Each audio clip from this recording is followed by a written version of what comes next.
It's 12 o'clock, and you're watching KCCI Channel 8 Des Moines, Iowa's news leader. With Molly Cooney, Jason Hoffman, and meteorologist Mike Lozano. This is News Channel 8. 21 people are injured as two suicide bombers attack a crowded Jerusalem marketplace. Now there are fears that bombing may destroy any hope of peace between Israel and the Palestinians.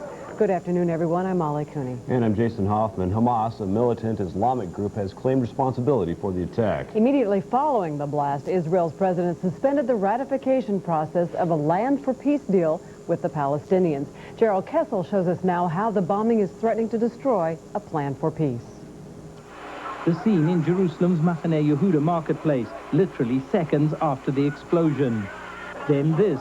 All that remained of the red Fiat car rigged with explosives which blew up as the pre-Sabbath shopping flurry was at its height. One of the dead men is thought to be the driver. The other is thought to be his accomplice, not, as earlier presumed, a shopper in the crowded open-air market. Israel blamed Palestinian militants. A supposition strengthened when police said a man identifying himself as a member of Hamas had telephoned and claimed the radical Islamic group was responsible. The Jerusalem police chief was careful about jumping to conclusions. We don't know yet. We'll investigate it and we'll let you know later on. The aftermath of the explosion, confusion and panic, as police made sure that there were no other explosives which could go off in the area.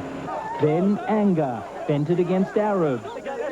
Kick them out was the chant of these young Israelis. The anger also against Prime Minister Benjamin Bibi Netanyahu. Bibi is a traitor. This the immediate Palestinian reaction. It's a crime against the Israeli or against the Palestinians themselves. It's against the peace process.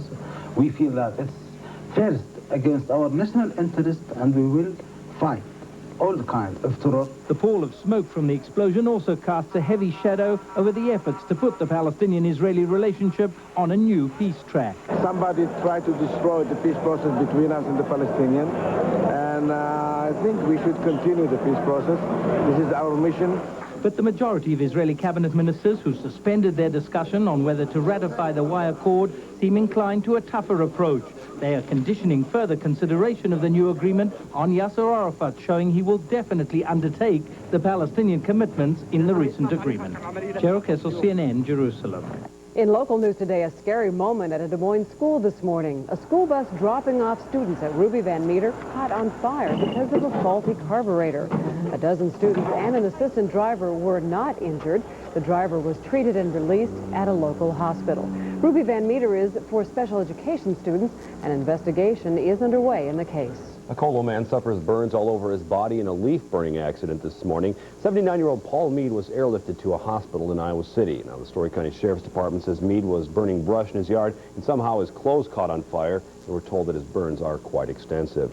Well, the good news in the fight against AIDS is that there are drugs that help some patients live longer. But the bad news is that many people think that they're automatic safety net in case that they are ever infected. News Channel 8's Jeff Greenwood just returned from a statewide AIDS conference here in Des Moines, and he joins us from the newsroom. And what's the message today, Jeff? Molly, the message is that despite all the good news in AIDS research, we can't let our guard down. So organizers of the statewide conference are trying to come up with a game plan to make sure Iowans know that AIDS is still out there and there's still no cure. Because much of Iowa is rural, young people especially think they'll never get AIDS. And the truth is, only a few will. But that doesn't mean we've won the battle. Iowa is a low-incident state. We want to continue to keep it that way. Low incident being we don't have as many infections, for example, as New York, et cetera. We want to maintain that status. We don't want to get to the point that we're thinking HIV is not a problem, and so we're working at various different interventions to keep it that way. Now, those at the conference will head back home and try to come up with local game plans on teaching Iowans about AIDS. All right, Jeff, thank you very much. Well, an Eastern Iowa man charged with the criminal transmission of HIV is expected in court today. 23-year-old Justin Keene of Dubuque will appear for a preliminary hearing. He's accused of knowingly exposing